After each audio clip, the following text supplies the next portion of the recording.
Okay, hello and welcome back to the Lacrosse Culture Daily YouTube page. Going to continue our OJLL coverage throughout the summer. It's been a really fun summer so far and expect it to continue to be that way. Last night, Mimico loses up in Peterborough 9-5 to the Lakers. Want to just go through some thoughts I had on the game. Called the game for the OJLL, and on YouTube, go check out the full stream. A really good game between two pretty good teams.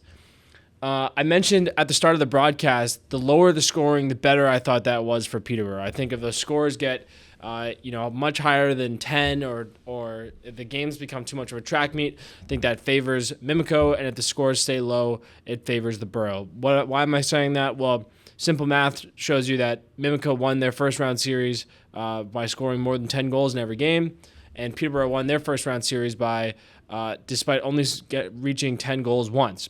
So the defense is stout in the Borough, and the Mimico offense has really been good all year, and the Mimico offense is very old, so you have to have a defense that can help to neutralize some of those players. This game, 9-5, Mimico doesn't score at all in the third period, only one goal in the last two periods. I think that's definitely an example that the lower scoring helped the Peterborough Lakers. The defense was really good, especially in the third. And then Colby Wood, one of the most underrated goalies, I think, in the OJ. He's been really good this year and was really good in round one and continued it to last night. Not a lot of crazy saves from him. Plays a pretty quiet game, pretty straight up stance. No, not a whole lot to analyze, just a guy who just seems to always be in the right place at the right time and doesn't allow any weak ones. I think that's the key is Peterborough can live with really good shots going in, but doesn't allow any weak ones, and that, again, was true last night.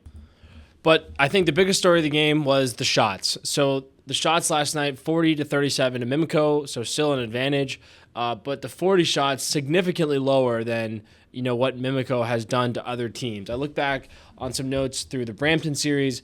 Brampton game 1, 55 shots. Brampton game 2, 61 shots.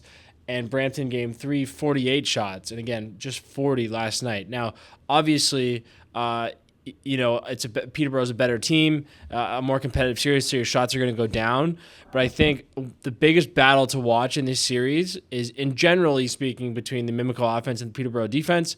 But more importantly, it's on the loose balls on the side of the floor. I think Mimico has killed teams on offensive zone loose balls and really earning a lot of resets. What that does is, A, just gives you more possessions. Offense is a numbers game, so it gives you more chances to score. And then, B, it really wears down the defense, especially in the third period. I think that was really the key to the Brampton series was by the time they got to the third period, the Brampton defense had played a lot of possessions, and Mimico kind of wore them down. They have those big bodies, Lee, Thompson, Waters, Dudemain, who can get after you. So I think... and then Peterborough's strength is really a lot of the same things on defense. Guys like Frank Coyle, who was outstanding in this game, 2 goals.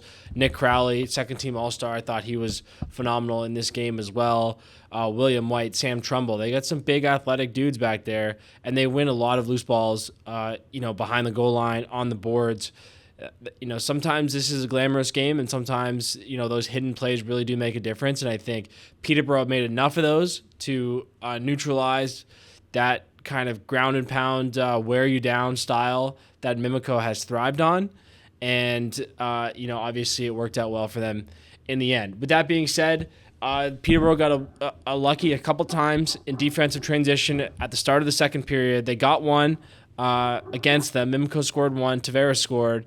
And, the bench was clearly pretty unhappy, with the coaching staff's unhappy at the kind of lack of awareness in defensive transition. And then they had a few-minute run there where they got bailed out by some good saves, some kind of good sticks in the lane in transition to neutralize 2-on-1s and things like that. You don't want to rely on that stuff. Obviously happy when you get it. But then they sorted it out.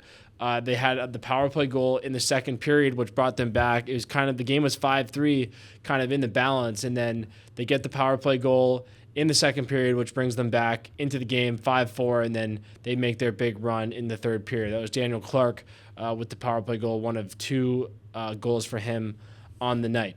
So if you're Peterborough, you got to make sure you don't let Mimico run, because I think that's a big part of their game plan, and I think it almost worked really well. And if you're Mimico, you have them on the ropes, 5-3, you have a number of good opportunities. You got to bear down there and try to put the game out of reach. If they got 6-7-3, the game's probably over, and instead they, weren't able to bury some of those, and then all of a sudden it's 5-4, and the run comes from the Lakers in the third period.